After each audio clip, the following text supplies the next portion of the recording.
Você tem uma tarefa importante: reconciliar as pessoas com Deus. Agora é a hora de se tornar um porta-voz da verdade. Hoje é sua chance de falar com palavras que as pessoas possam ouvir. É um dia para resgatar, redimir e falar sobre a justificação. Mas como falar?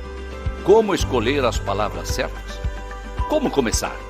Para cumprir esta missão vital e responder ao maior chamado, é preciso estar preparado. Vamos nos preparar juntos para cumprir o ID de Jesus. Sua vida só terá significado se você viver para que Cristo seja conhecido.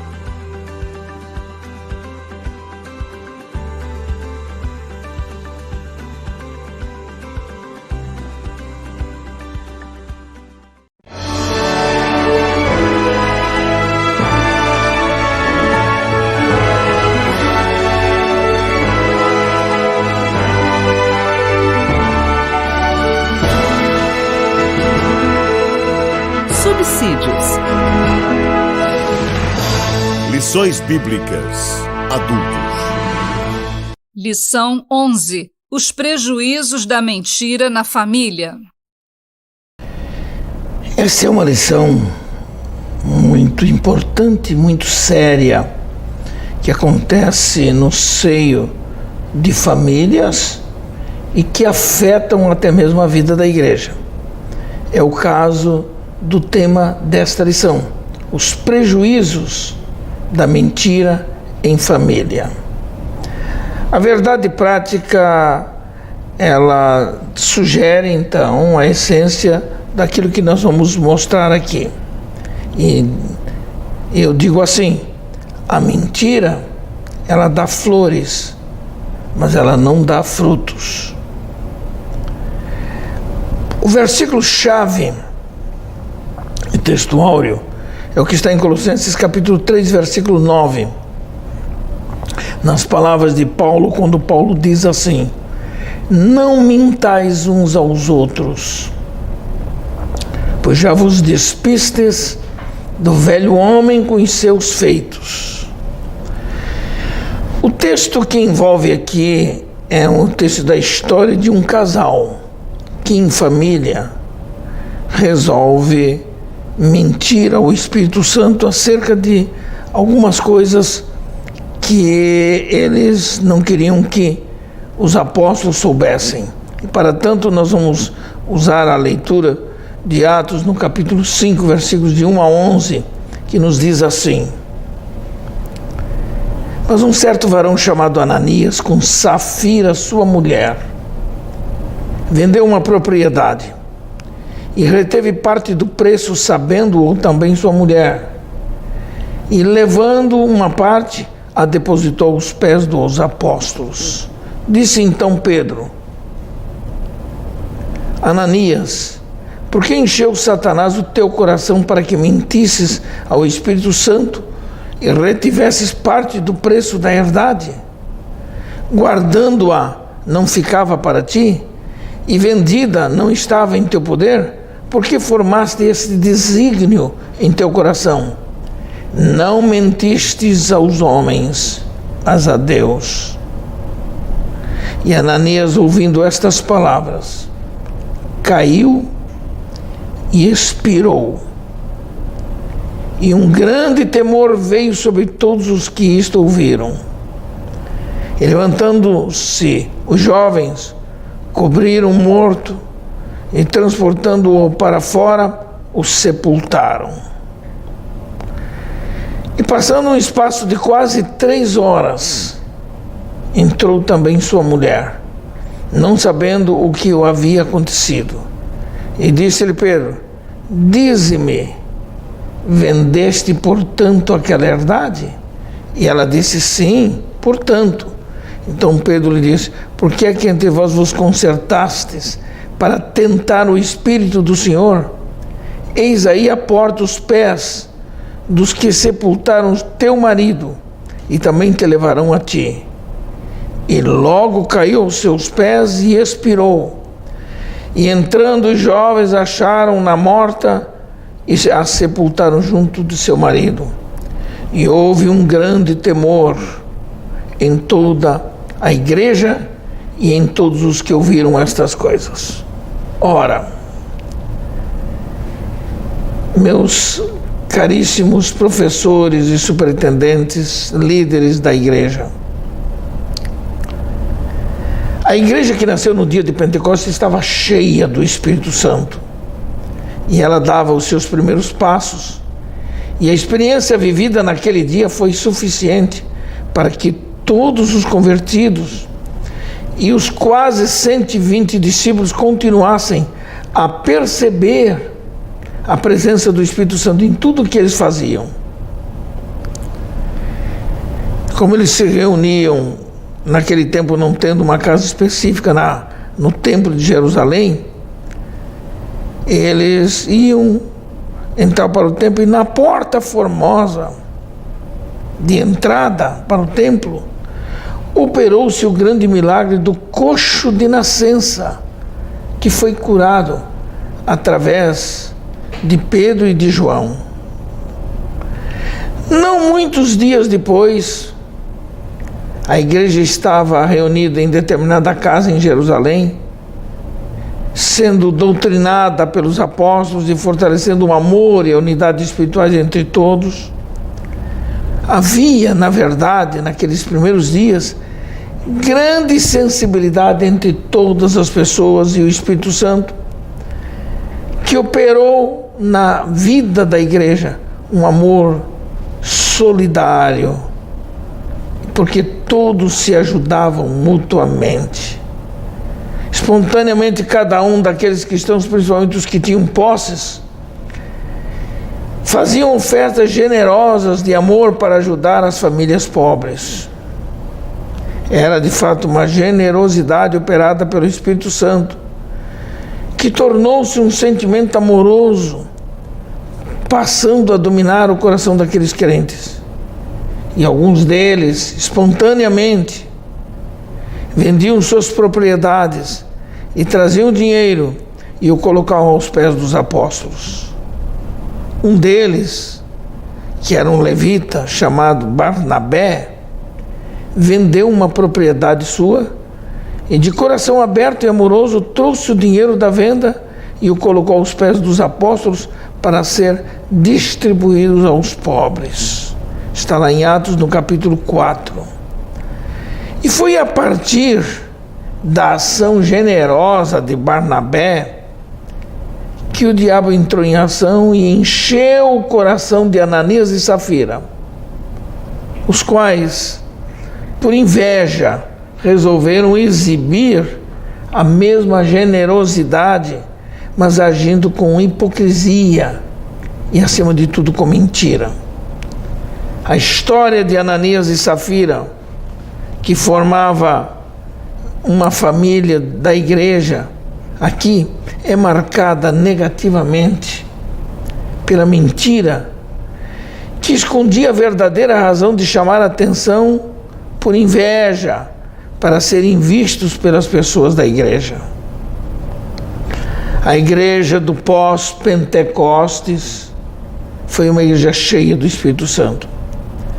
E o sentimento amoroso de partilha com os pobres dominava os novos convertidos a Cristo naquele período. Para que os pobres de Jerusalém, especialmente aqueles que foram batizados no dia de Pentecostes pelos apóstolos, não passassem necessidades alimentares, alguns dos novos convertidos que tinham posses negociaram suas posses, e o dinheiro recebido era colocado junto aos pés dos apóstolos para que fosse distribuídos aos pobres. Foi assim que o casal Ananias e Safira se deixou dominar pela inveja e o desejo de chamar a atenção dos demais. Eles deixaram-se dominar pela hipocrisia e a mentira. E por essa razão, e por esse ato, Ananias e Safira pecaram contra o Espírito Santo e também contra a liderança espiritual da igreja. Discute-se até hoje se Ananias e Safira tiveram de fato uma conversão a Cristo ou foram apenas atraídos pelo movimento espiritual que estava acontecendo na cidade de Jerusalém. Meras deduções não provam absolutamente nada, mas nos parece ter sido uma conversão duvidosa desse casal. Por que uma conversão duvidosa? Ainda que o texto não diga da conversão ou não do casal, percebe-se na narrativa do texto que um homem chamado José, mas que era conhecido como Barnabé, que havia dado uma grande oferta de amor, que chamou a atenção de todos. Essa atitude de Barnabé chamou a atenção também de Ananias e Safira, os quais se encheram de ciúme e inveja, porque desejavam receber a admiração dos apóstolos tanto quanto Barnabé. Esse comportamento do casal transpareceu simpatia com um novo grupo religioso e pareciam até mesmo estar convertidos a Cristo, que era o Salvador de todos os homens. Entretanto, as atitudes desse casal não os identificavam como pessoas transformadas pelo poder do Evangelho. Eles haviam sido atraídos pela igreja, mas as suas obras ainda não correspondiam com a obra do Espírito Santo em suas vidas. O casal, na verdade, parecia um tanto simpático ao Evangelho, mas os dois não permitiram em suas vidas uma transformação de vida, como acontece quando o Espírito Santo regenera o pecador. De outro modo, Ananias e Safira poderiam ter experimentado o poder regenerador do Espírito Santo, mas eles deram lugar ao diabo para contaminar a pureza da comunhão, se deixando levar por um espírito de mentira e fingimento perante todos. Possivelmente o casal fez parte daquela multidão que ouviu a mensagem de Pedro, que receberam de bom grado a palavra pregada, mas ainda não tinham confessado publicamente os seus pecados. À semelhança de Ananias e Safira, existem muitas pessoas que gostam da igreja e até participam dos cultos, mas não se convertem e não fazem confissão de fé. Inicialmente, no grande movimento do Espírito Santo no dia de Pentecostes, Ananias e Safira se uniram aos discípulos de Cristo e passaram a fazer parte da comunidade dos crentes em Cristo. Entretanto, os dois mantiveram alguns hábitos da velha vida. E por isso, eles não tiveram dificuldades em fingir uma espiritualidade que não tinham. Eles retinham algumas coisas ainda da velha vida. Os sinais da velha natureza pecaminosa foram demonstradas em hipocrisia, em cobiça e mentira. Ananias e Safira foram exemplos negativos dentro da comunidade dos crentes. Uma das características da igreja primitiva é o que está no texto de Atos 4:32, quando diz: e era o coração e a alma da multidão dos que criam. E ninguém dizia que coisa alguma do que possuía era a sua própria, mas todas as coisas lhes eram comuns. Aqueles primeiros cristãos tinham todas as coisas em comum, significando que havia um desprendimento interior de amor e de generosidade para ajudar os pobres que haviam se achegado à igreja. Na narrativa de Lucas em Atos dos Apóstolos, no capítulo 2, versículo 42, está registrado que a comunhão fraternal era uma das características dos primeiros dias da igreja.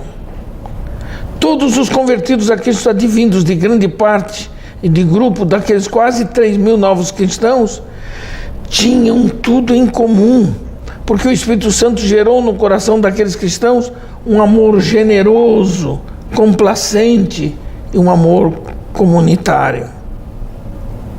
Todos, de fato, se ajudavam mutuamente, vendiam suas propriedades, depositavam aos pés dos apóstolos o dinheiro de suas vendas, com o intuito de ajudar os mais pobres de Jerusalém. O exemplo negativo que Ananias e Safira deixaram para a igreja torna-se até de algum modo especial positivo, no sentido de que ninguém pode enganar ao Espírito Santo. Qualquer comportamento que possa corromper os sentimentos deve ser rechaçado no coração de cada crente e no seio da igreja. A palavra de Deus, ela é viva e eficaz. E ela ensina que as obras da carne são como bombas explosivas que Satanás lança sobre o crente para que o crente não faça as coisas do Espírito. No versículo 21 de Gálatas 5, a Escritura cita a palavra inveja como uma das obras da carne que conduz o crente à derrota espiritual. Mas o apóstolo Paulo diz no versículo 17 do mesmo capítulo 5 de Gálatas, ele diz: porque a carne cobiça contra o Espírito, e o Espírito contra a carne, e estes opõem-se um ao outro, para que não façais o que quereis.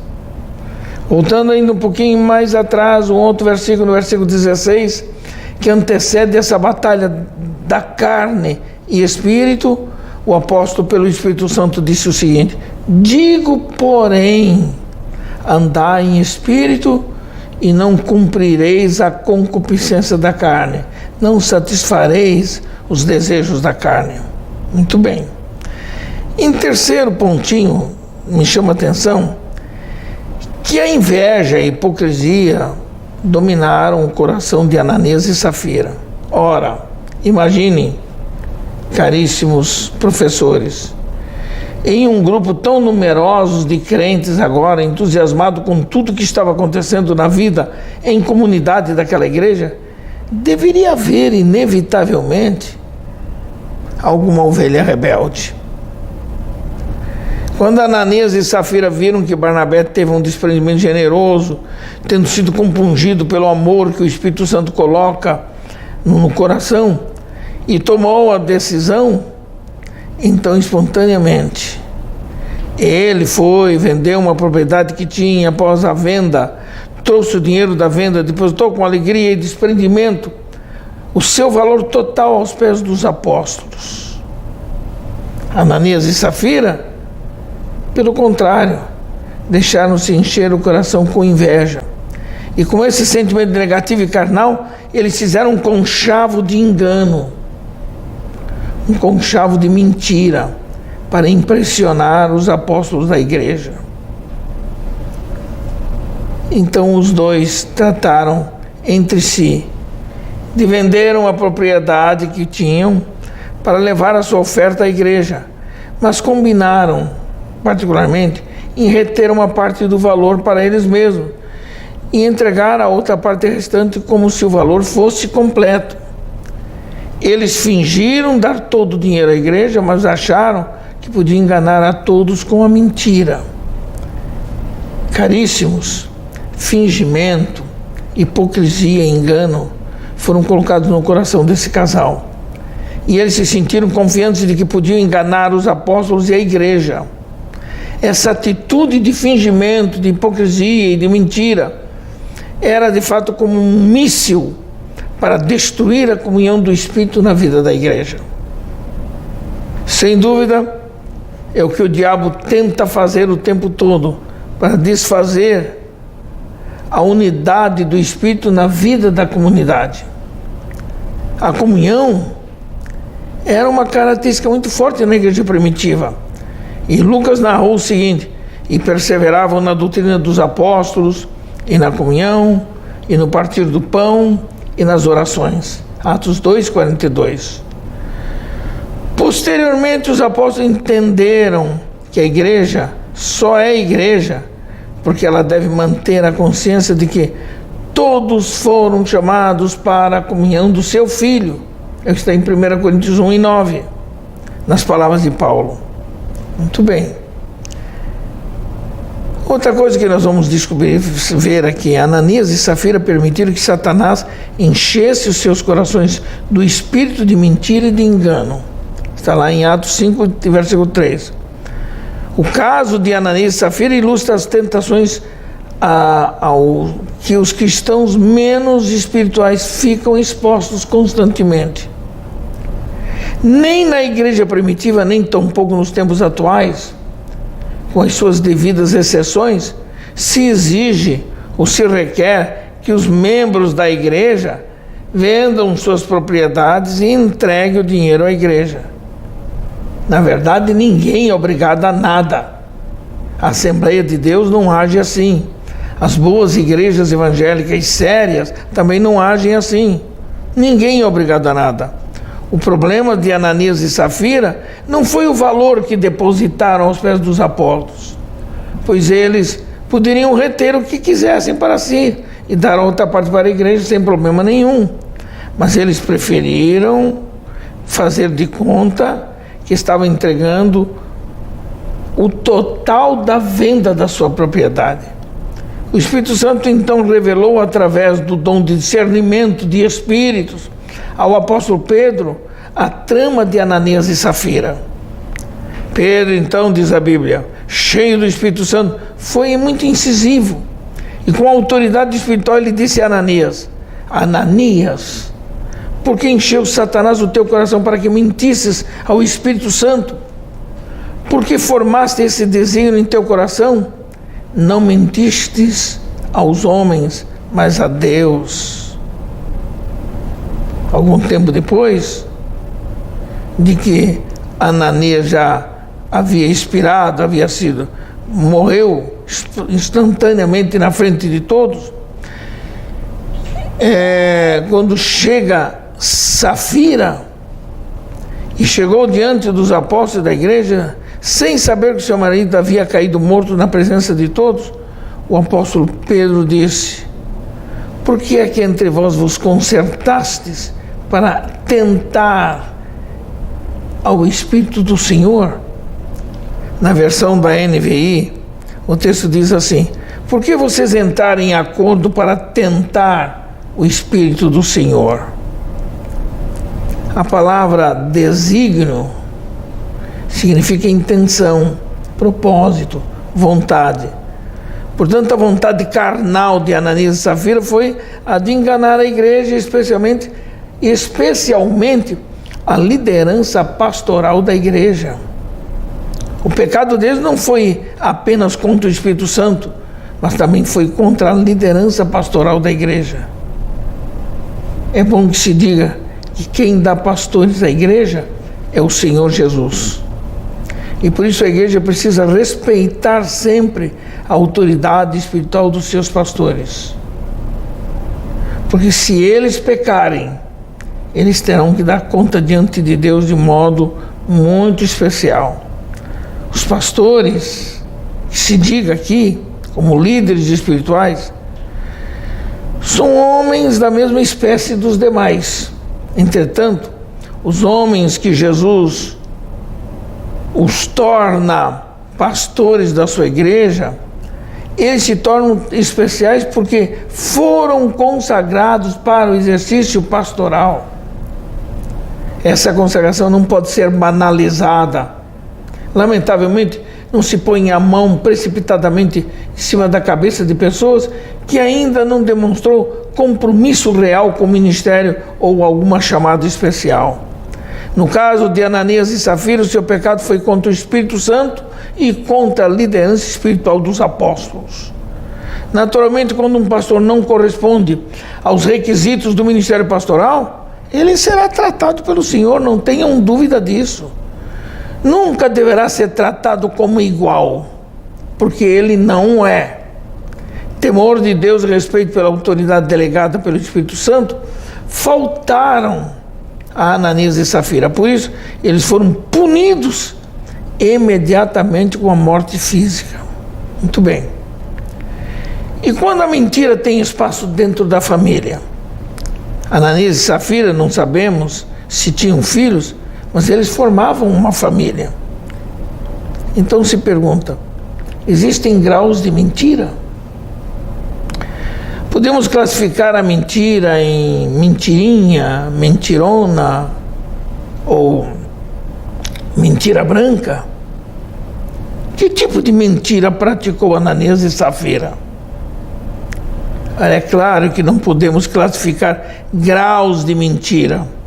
Mentira é mentira sem nenhum grau de proporção ou afetação. Existe um ditado popular que diz que a mentira tem perna curta. Isso porque mais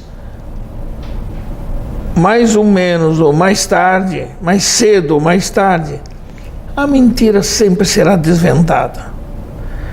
Mas a grande realidade de tudo isso é que a mentira tem um poder enorme, negativo, para causar divisões, para causar estragos morais na vida de pessoas inocentes. A mentira vem com um poder para dividir famílias, para separar bons amigos. A mentira poderá ser uma opção válida, às vezes, até para resolver determinados problemas. Quando se permite dentro de um lar que certos defeitos morais, como mentira, fingimento, hipocrisia, sejam praticados no dia a dia da família, essa família está fadada ao fracasso. Se voltarmos ao Antigo Testamento, iremos nos deparar com a história de uma família israelita cujo chefe da mesma era Acã. A punição do Senhor foi geral, porque envolveu não apenas Acã, mas também envolveu a toda a sua família. Acã, dominado pela cobiça e pela hipocrisia, tomou posse de coisas consideradas anátemas e proibidas, mas ele tomou posse de alguns objetos de valor da cidade de Ai, os quais eram considerados amaldiçoados e que Israel não deveria tomar como despojo de guerra de jeito nenhum. Seu pecado não foi só a desobediência, mas também o ato de esconder o que havia trazido de Ai e agir como se nada tivesse acontecido. O pecado de Acã, acobertado pela própria família, trouxe maldição para todo o povo de Israel. Acã foi punido com a morte e toda a sua família também. O pecado de Ananias e Safira, voltando, foi punido imediatamente com a morte física no local da reunião da igreja, porque o seu pecado teve uma gravidade maior. Eles pecaram contra o Espírito Santo. E é bom que se diga que na igreja local, em que o Espírito Santo ainda manda, em que o Espírito Santo ainda guia, que o Espírito Santo ainda é ouvido, pecar contra ele é arcar com as consequências do seu pecado. Por isso Pedro, em Atos 5:9, ele chegou a dizer, ele usou a expressão, para tentar o Espírito do Senhor. Isso é, a palavra tentar seria mais ou menos como que tentar mostrar, provar alguma coisa, se era ele mesmo ou não, que seria saber até onde podia ficar impune. O apóstolo Paulo, ao ensinar sobre a ceia do Senhor, declarou a todos os que comem e bebem indignamente na mesa do Senhor que seriam culpados do corpo e do sangue de Jesus. Os que não sabem discernir o corpo do Senhor na participação da ceia viviam sempre fracos e doentes. E a Bíblia diz assim, e muitos que dormem. Essa palavra dormir aqui, dentro da expressão muitos que dormem, aplica-se aos crentes que não perdem a salvação, mas são punidos com um tipo de morte prematura como uma forma de repreensão do Senhor. Não significa que pegam a salvação, mas que podiam viver um pouco mais. Quanto ao caso de Ananias e Safira, que tipo de julgamento o Senhor fez? Só compete saber isto quando estivermos na presença dele no tribunal de Cristo. Até lá, ninguém pode julgar se foram salvos ou não foram salvos, Ananias e Safira. De modo geral, a opinião que prevalece é que eles tenham perdido a sua salvação por causa da mentira. Ananias e Safira deixaram-se dominar pela hipocrisia e pela mentira. Imaginem a igreja reunida, o culto animado, Pedro dirigindo a reunião. De repente, chega Ananias, um pouco mais tarde, e Ananias, para chamar a atenção de todos, foi direto ao altar onde estava Pedro, onde estavam os apóstolos, e colocou parte do dinheiro recebido pela venda da propriedade. A Bíblia diz que em conluio com sua mulher, ele reteve uma parte do dinheiro para si e com total fingimento colocou aquele dinheiro como se fosse o total da venda da propriedade. O Espírito Santo revelou a Pedro a mentira de Ananias e o confrontou com a verdade. O juízo punitivo de Deus foi imediato.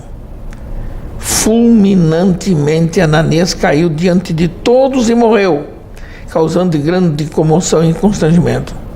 Seu corpo foi retirado da sala do culto, mas o culto continuou debaixo de uma comoção enorme.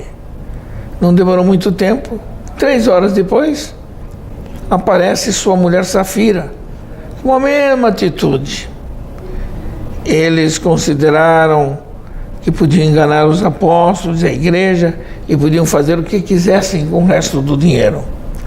O juízo do Espírito Santo veio imediatamente e Pedro, com autoridade, declarou a Safira: eis aí a porta, os pés dos que sepultaram teu marido e também te levarão a ti. É muito forte a autoridade espiritual de Pedro naquela hora. O problema não foi o de ficar com um pouco de dinheiro, mas o de fingir que estavam dando o dinheiro todo. Sua fraude foi descoberta imediatamente porque o Espírito Santo revelou a Pedro a falsidade do casal.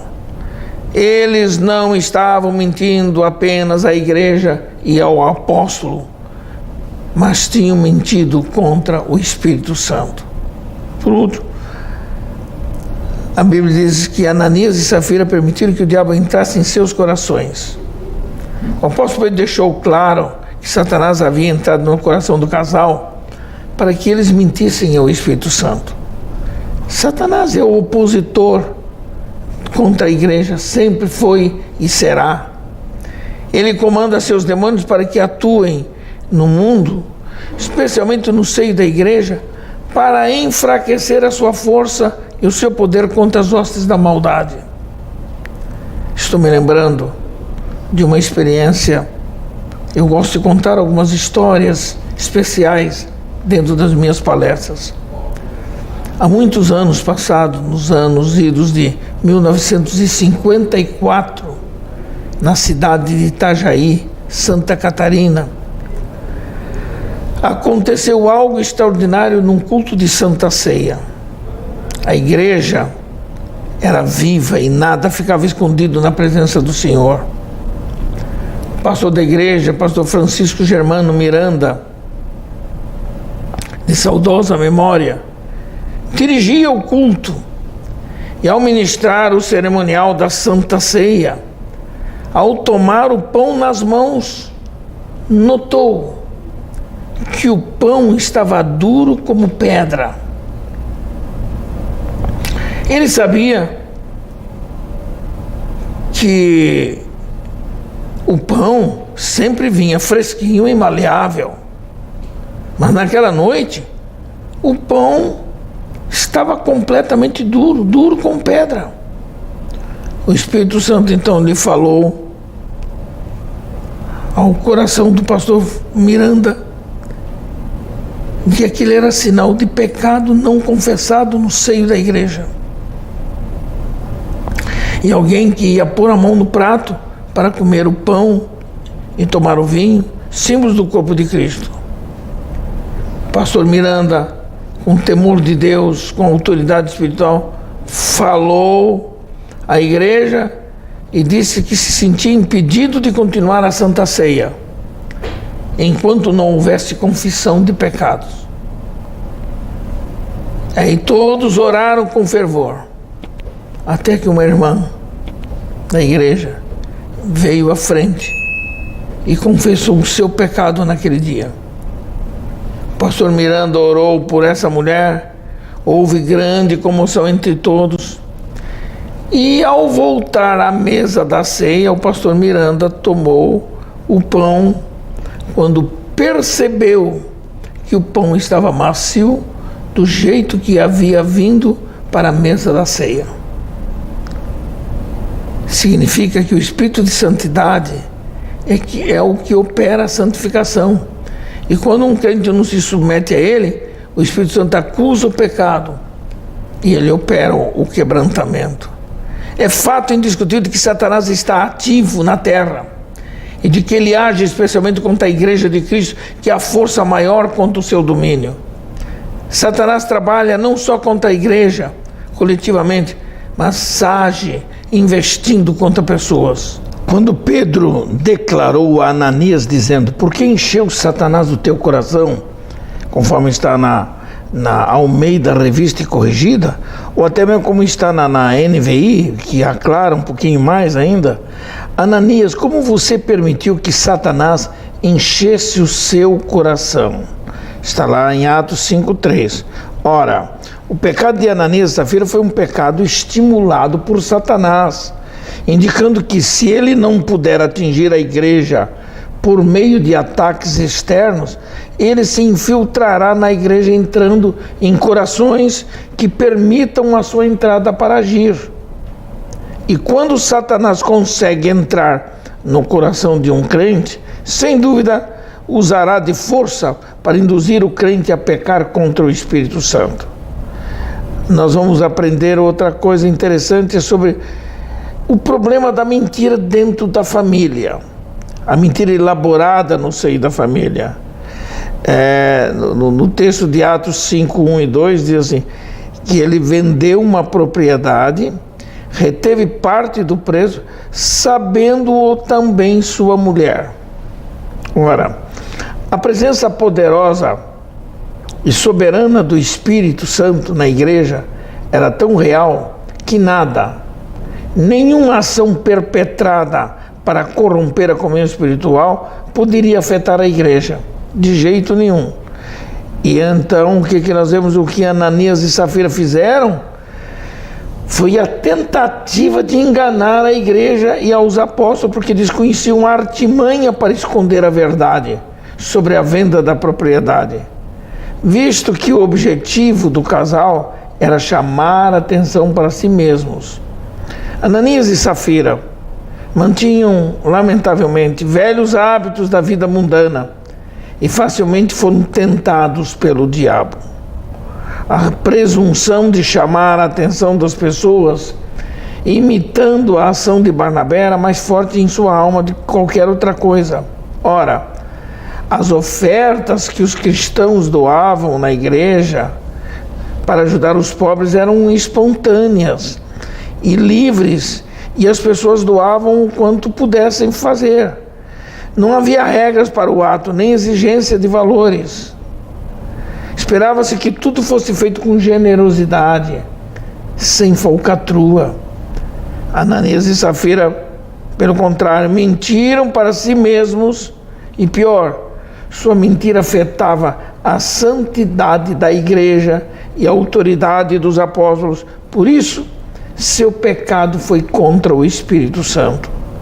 É lamentável quando dentro da família, marido e mulher, filhos e outros mais, fazem da mentira um modo de vida. O apóstolo Paulo exortou a igreja em Colossos dizendo: não mintais uns aos outros, pois já vos despistes do velho homem com seus feitos. Colossenses 3 e 9. O que Ananias e Safira tramaram em seus corações, fizeram da mentira um modo de engano e de hipocrisia. Na carta aos Romanos, capítulo 16, versículo 18, Paulo diz o seguinte aos Romanos: pois os tais não servem ao nosso Senhor Jesus Cristo, mas ao seu ventre. E com palavras suaves e lisonjas enganam o coração dos simples. Isso é muito triste quando isso acontece assim. Um crente que usa de mentira é alguém que está dominado pelo poder da carne. Mais uma vez, Paulo aos Gálatas, no capítulo 5, versículos 17, 24 e 25, diz o seguinte: porque a carne cobiça contra o Espírito e o Espírito contra a carne, e estes opõem-se um ao outro, para que não façais o que quereis. E os que são de Cristo crucificaram a carne com suas paixões e concupiscências. Se vivemos no Espírito, andemos também no Espírito. A palavra concupiscência no grego bíblico é epitomia, que significa anseio, especialmente anseio por aquilo que é proibido, desejo forte, incontinente. A mentira é aliada da concupiscência, porque ela se alimenta de coisas como a mentira para satisfazer a carne. Convivemos, às vezes, com as pequenas e ingênuas mentirinhas, porém, nem grandes, nem pequenas mentiras, porque toda mentira tem sua fonte no diabo, que é o pai da mentira. A mentira, portanto, trouxe para Ananias e Safira a morte. Morte prematura. Podiam viver muito mais, mas Deus disciplinou aos dois dessa forma. Essa experiência acabou sendo uma influência purificadora na vida da nova igreja, pois ninguém se atrevia a querer entrar para a igreja por razões simplesmente humanas. Só aqueles que experimentavam um genuíno ou uma genuína obra de regeneração do Espírito Santo atreviam-se a entrar para a igreja. Esse assunto é o da maior importância, mas creio que o objetivo dessa terrível experiência é o de despertar cada crente no seio da família a que fuja da mentira, do fingimento e da hipocrisia. Que Deus abençoe a todos os alunos que vão receber os ensinos, porque aqui estão para vocês, professores, apenas os enfoques principais, os pontos capitais da matéria que poderá ser ampliada por vocês mesmos às suas classes de escola dominical. Deus os abençoe. Amém.